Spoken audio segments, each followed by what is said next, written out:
अस्सलाम वालेकुम। हम इस वीडियो में करेंगे डिस्कशन और कंक्लूजन और एब्स्ट्रैक्ट के सिस्टमैटिक रिव्यू का कैसे लिख सकते हैं हम।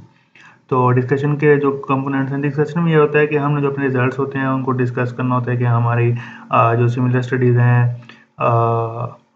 वो के मतलब सिमिलर रिजल्ट्स कितनी स्टडीज़ के आ रहे हैं, डिफरेंट रिजल्ट्स कितनी स्टडीज़ के आ रहे हैं, और हम फिर उनको कंपेयर करते हैं कि जो हमारा पुराना लिटरेचर है, जो हमारे रिजल्ट्स आ रहे हैं वो उसके साथ मतलब अलाइन करते हैं या उसके अपोजिट जाते हैं। जो हम मतलब जो पहले सिस्टमेटिक रिव्यू हुआ है वो उसका जो एविडेंस है हमारा भी वही एविडेंस निकल रहा है या डिफरेंट निकल रहा है, या कितने परसेंट हमारा उससे अलाइन कर रहा है, कितने परसेंट डिफरेंट जा रहा है। मतलब फॉर एग्जाम्पल उसकी 5 स्टडीज एग्री कर रही थी एक बात के साथ, हमारी 10 में से 8 स्टडीज एग्री कर रही हैं, तो हमारा एविडेंस ज़्यादा स्ट्रॉन्ग है। तो इस तरह तो हम ये और डिस्कशन के एंड में हमने आखिरी पैराग्राफ में लिमिटेशंस लिखनी होती हैं अपने सिस्टमैटिक रिव्यू की, और हमने क्लिनिकल इम्प्लीकेशंस भी लिख देनी होती है कि हमारा जो रिसर्च है वो हम कहाँ-कहाँ अप्लाई कर सकते हैं। तो मैं आपको डिस्कशन दिखाता हूँ अपने आर्टिकल की लिखी हुई, फिर मैं इसको बताता हूँ कि अपनी लिखनी कैसे है। तो ये है हमारे डिस्कशन। इसमें मैंने बताया हुआ है कि हमारे क्या-क्या रिजल्ट्स आए हैं, एंड देन मैंने ये बताया हुआ कि जैसे जो एक प्रीवियस मेटा एनालिसिस था उसकी ये फाइंडिंग्स थी, तो हमारी फाइंडिंग्स भी इसके साथ जो हमारे फाइंडिंग्स हैं वो इस मेटा के साथ नहीं मिलती और इनकंसिस्टेंट। फिर मैंने वो मेंशन किए हैं कि कौन-कौन सी फाइंडिंग्स हमारी पिछले मेटा के साथ नहीं मिलती। ठीक है, इस तरह मैंने दोबारा किसी और आउटकम पे मैंने अपनी फाइंडिंग्स असेस की हुई हैं कि मेरी स्टडीज़ की ये फाइंडिंग्स हैं, और देन मैंने बताया हुआ कि ये जो पुराना जो मेटा था उसके साथ ये वाली स्टडीज मेरी नहीं मिल रही, मेरा एविडेंस डिफरेंट आया है। ये मैंने जैसे मतलब ऊपर मैंने एआरटी को शायद डिस्कस किया हुआ था, नीचे मैंने अपने दूसरे आउटकम को असेस करके कंपेयर किया हुआ है लिटरेचर के साथ। इस तरह यहाँ भी मैंने कंपेयर किया हुआ है। यहाँ मैंने कहा है कि जो टीसी टीजी एचटीएल की जो आउटकम्स थी पुराने एक मेटा की, वो और मेरे जो आउटकम्स हैं इन आउटकम्स के बराबर में मेरा जो रिजल्ट्स हैं इन ट्राइग्लाइसराइड और ये बीएमआई और एचडीएल पर, वो पुराने लिटरेचर के साथ मिलती हैं। ये मैंने अपने आउटकम्स लिखे हुए हैं कि मेरे भी आउटकम्स सिमिलर हैं पुराने लिटरेचर के साथ। तो मेन हमारा काम यही होता है कि हम अपने आउटकम्स को डिस्कस करते हैं, देन हम उसको कंपेयर कर रहे होते हैं पुराने लिटरेचर के साथ। ठीक है, और आखिरी पैराग्राफ में हम उसकी स्ट्रेंथ्स और लिमिटेशंस लिख देते हैं और फ्यूचर इम्प्लीकेशंस लिख देते हैं होते हैं अपने क्या होता है आर्टिकल की। इसकी हेडिंग ना भी डालें तो ठीक है। अब ये तो बात हो गई कि ये है क्या डिस्कशन में। अब ये बताता हूँ कि करनी कैसे है। तो करनी ऐसे है कि हमने ना वही जो टेबल हमने बनाया था, अब आ जाते हैं चैटजीपीटी पर। हमने जो टेबल बनाया था वही हम पूरा पूरा डाल लें, या सिर्फ रिजल्ट्स वाला ये वाला कॉलम डाल के ना फिर हम चैटजीपीटी को कहें कि हमें ना डिस्कशन लिख के दो। आ, वो डिस्कशन ना लिख देगी, जैसे मैंने यहाँ लिखवाई हुई है। तो इसने डिस्कशन लिख दी, लेकिन इसने हेडिंग्स बना दी हैं।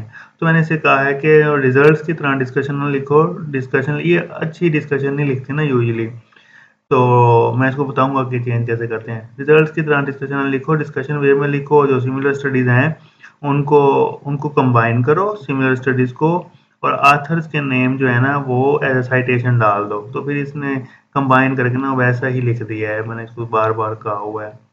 ठीक है, तो ये डिस्कशन ऐसे ही लिख देगी। ठीक है, और मैंने इसे कहा है कि एक्सपेक्ट डिफरेंट। मैं वही दोबारा बात की कि कंबाइन करो उन सीरीज को जो सिमिलर रिजल्ट्स की हैं, और साइटेशंस जो है ना वो एंड में मेंशन कर दो। तो इसने डिस्कशन लिख दी है, ये इतनी ही ऐसी ही डिस्कशन लिख देगी ना। तो ये आपने इसे कमांड देनी है कि सिमिलर स्टडीज लिखो और डिस्कशन सही से लिखो डिस्कशन वे में ना। तो ये हमने उठा के सारी नहीं डाल देनी उधर अपने ना आर्टिकल में, तो ये तो फजूल काम हो जाएगा। फिर हम क्या करते हैं, जो हमने अपना पेरेंट आर्टिकल लिया हुआ था उसने भी तो डिस्कशन लिखी होगी ना, तो हम उसकी डिस्कशन में से वो बातें उठा लेते हैं जो हमारे फ़ायदे की होती हैं। जैसे अब इसने तो सिर्फ़ अपने जो रिज़ल्ट्स हैं ना वही मतलब लिखे हुए हैं और सही से ज़्यादा नहीं। तो हम इसने भी तो लिटरेचर के साथ कंपैरिज़न किया होगा, तो हम इसकी डिस्कशन पढ़ेंगे और जो इसने लिटरेचर के साथ कंपैरिज़न किया होगा ना, वो हम बातें उठा लेंगे और जो भी हम जैसे ये है, अब इसने ये ना वैसे ही बात लिखी हुई है सिंपल सी ना, तो ऐसी बातें ना हम कुछ उठा लेंगे जो हम सिंपल सी हों। इसमें से भी उठा लेंगे। एक और आर्टिकल हमारे पास था ये वाला, इसकी डिस्कशन जो लिखी हुई है, ये इसने किस लिए लिखी है? ये हमारे लिए ही लिखी है ना, लिखी ही नहीं हुई उसने।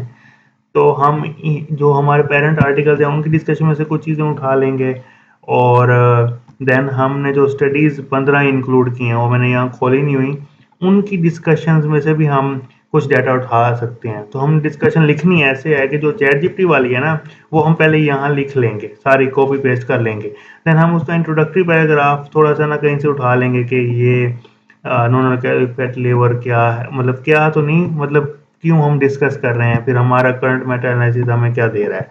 ठीक है। देन जो हमारे चैट जीपीटी ने हमारे आउटकम्स के लिहाज से डिस्कशन लिखी होगी वो हम यहाँ लिख देंगे, लेकिन जो कंपैरिजन है ना वो हम उसी तरह करते जाएंगे। जैसे या तो हमें कंपैरिजन लिटरेचर इसकी अपनी डिस्कशन में से मिल जाएगा, हुआ हुआ इसने भी यहाँ किया हुआ है, अब मुझे पढ़ना पड़ेगा। हाँ देखो ना ये किया हुआ है इसने, compare to the previous research, देख रहे हो? तो यहाँ से भी मैं कंपैरिजन उठा सकता हूँ और क्योंकि मैं तो इसके साथ भी कंपेयर कर सकता हूँ क्योंकि ये भी प्रीवियस वर्क है और मैं इसके आउटकम्स के साथ भी कंपेयर कर सकता हूँ अपने रिजल्ट। तो डिस्कशन थोड़ी बहुत खुद लिखनी पड़ती है, वो जो चैट जीपीटी से लिखवानी थी चैट जीपीटी से वो हमने लिखवा ली। बाकी जो कंपैरिजन है लिटरेचर का ये हमें खुद लिखना पड़ता है कि उसकी फाइंडिंग ऐसी थी हमारी ऐसी हैं। और डिस्कशन लिखने का आसान तरीका यही है कि जो आपने पहले आर्टिकल लिए हुए हैं उसके डिस्कशन उससे ही मतलब वो उठा लो कंपैरिजन ना, और कुछ थोड़ी इंट्रोडक्टरी बातें जो होती हैं ना वो भी उठा लो। ठीक है। और ये मैंने यहाँ लिखवा ली एंड देन डिस्कशन अगर लिख लिया उसने तो उसे कहो कि ना मुझे वो लिख के दे, इसके आखिरी पैराग्राफ में मुझे लिमिटेशंस भी लिख के दो। अब लिमिटेशंस के लिए ना आपको ऐसा करना पड़ेगा कि आपको ना सारा आर्टिकल ऑलमोस्ट मतलब सारा आर्टिकल डालेंगे तो 3000 वर्ड से ऊपर हो जाएगा, वो वैसे ही चैट जीपीटी काम करना बंद कर देगा।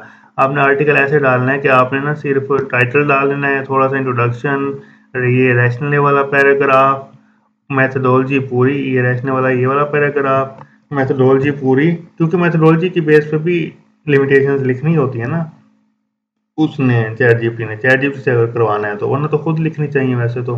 और रिजल्ट्स में से आप या तो ये नरेटेड जो रिजल्ट्स हैं ये डाल दो या सिर्फ सिर्फ टेबल डाल दो। इतनी चीज़ डाल के ना चैट जीपीटी में कॉपी करके यहाँ सारी डाल के, जैसे मैंने यहाँ डाली हुई है, ये सारी मैंने पूरा एक किस्म का ना आर्टिकल डाला हुआ है, मैथोलॉजी भी है, थोड़ा सा इंट्रोडक्शन भी है और रिजल्ट्स वाला टेबल भी है। तो मैंने इसे कहा है सबसे पहले आपने लिखवा लेना है स्ट्रक्चर्ड एब्स्ट्रैक्ट, उसे कहना है स्ट्रक्चर एब्स्ट्रैक्ट, लिखो 200 वर्ड्स में और मोस्ट मोर जो वर्ड लिखो ना वो रिजल्ट्स की हेडिंग में लिखो। तो वो यूं इस तरह लिख देगा, कभी अच्छा लिखेगा कभी नहीं लिखेगा। अब इसने अच्छा नहीं लिखा था क्योंकि इसने ना एक एक हेडिंग को ना मेंशन कर दिया था, तो मैंने इससे फिर नहीं लिखवाया, फिर मैंने ना यहाँ से लिखवा लिया था, ये जो इधर थी ना चैट जीपीटी इससे मैंने लिखवा लिया था ना इसके रिजल्ट्स। तो मैंने एब्स्ट्रैक्ट दोबारा इससे लिखवा लिया था, यहाँ मैं आपको दिखाता हूँ लिखवाया हुआ होगा।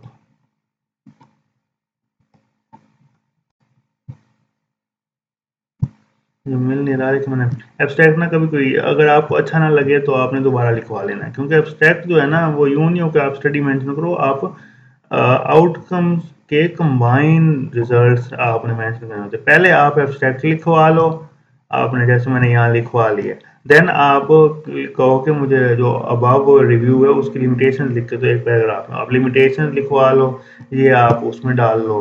क्या होता है लिमिटेशन थोड़ी सी पढ़ भी लेनी चाहिए, कभी फजूल बातें भी लिख देते हैं अंदर, वो आप डिस्कशन की आप हेडिंग हेडिंग में डाल दो, फ्यूचर पर्सपेक्टिव लिखवा लो और कंक्लूजन भी, right the conclusion of about systematic review, ये आपने सारा कुछ ना चैट जीपीटी से लिखवा लेना है। चैट जीपीटी से लिखवा के फिर यहाँ पेस्ट नहीं कर देना, क्योंकि पेस्ट करोगे तो चैट जीपीटी का प्लेज आ जाएगा। देन आपने वो कंक्लूजन और एब्स्ट्रैक्ट दोनों उधर से पढ़ के अपने वर्ड्स में इधर लिख देना, ठीक है। तो यही है। और एक बात मैं और आपको दिखा दूं, जो मैंने रिजल्ट्स वाले वीडियो में मुझे नहीं मिल रही थी, वो मैं आपको दिखा दूं। कमांड, जो हमने कमांड देनी होती है रिजल्ट लिखवाने के लिए, मैं आपको दिखा देता हूँ। मैंने उसे कहा कि रिजल्ट्स लिख दो अबाउट एंड स्टडीज की by making the headings of outcomes. या तो मैं आउटकम्स की हेडिंग्स के लिहाज से कहता हूँ कि मुझे रिजल्ट्स लिखे दो, या फिर मैं उसे वैसे कहता हूँ कि ये मेरी हेडिंग्स हैं, इनके अंडर इन स्टडीज के रिजल्ट्स लिखे दो। ऊपर मैंने टेबल पूरा कॉपी करके डाला हुआ, जो टेबल हमने बनाया था ना, टेबल पूरा को भी कॉपी करके भी डाल सकते हैं, सिर्फ रिजल्ट्स वाला कॉलम भी डाल सकते हैं, ठीक है। तो टेबल पूरा डाल दें तो ज़्यादा अच्छा है, क्योंकि फिर वो आथर के नेम भी साथ मेंशन कर देते हैं ना। तो इसने ये कर दिए। फिर मुझे लगा कि इसने ना सही से नहीं लिखा, फिर मैंने इसे दोबारा कहा कि अच्छा लिखा है लेकिन दोबारा लिखो, और मेक श्योर करो कि हर स्टडी जो मोर हेडिंग्स के अंडर आ सकती है उसको दोबारा दोबारा लिखो, और कोई भी स्टडी मिस ना करो। ये एक दफ़ा आप पढ़ लें सारे कि मैंने क्या लिखा है। If one study can come under more headings, write that again and again and also don't miss any study। तो इसने दोबारा रिजल्ट्स नरेट कर दिए, और अब इसने अच्छे नरेट किए हैं, और हेडिंग्स भी इसने खुद बनाई हैं, मैंने नहीं बनाई। और हेडिंग्स हम इसे दे भी सकते हैं कि इन हेडिंग्स के अंदर रिजल्ट्स लिख दो, ठीक है। देन हम इसे डिस्कशन भी लिखवा लेते होते हैं, ठीक है। तो इस तरह आपका ऑलमोस्ट सिस्टमेटिक रिव्यू पूरा हुआ। बाकी जो रेफरेंसेस देने होते हैं वो मैंने मेंडले की वीडियो बनाई हुई है कि वहाँ से दे सकते हैं, और भी आप तरीके हैं, वो कुछ लोग मैनुअल देते हैं, एंड नोट से दें, जहाँ से भी। इस तरह आपका सिस्टमेटिक रिव्यू कंप्लीट, इसमें आपके सारे पार्ट्स कंप्लीट। Thank you.